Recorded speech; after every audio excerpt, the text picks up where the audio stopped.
गरुडगमन तव चरणकमलमिह मनसि लसतु मम नित्यम् गरुडगमन तव चरणकमलमिह मनसि लसतु मम नित्यम्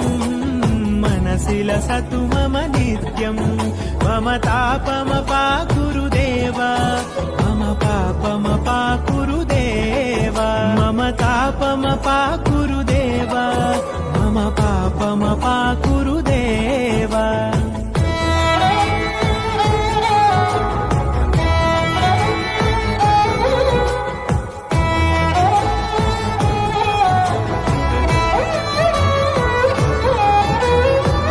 जनयन विधिन मुचिहरण मुख विबुध विनुत पद पद्मा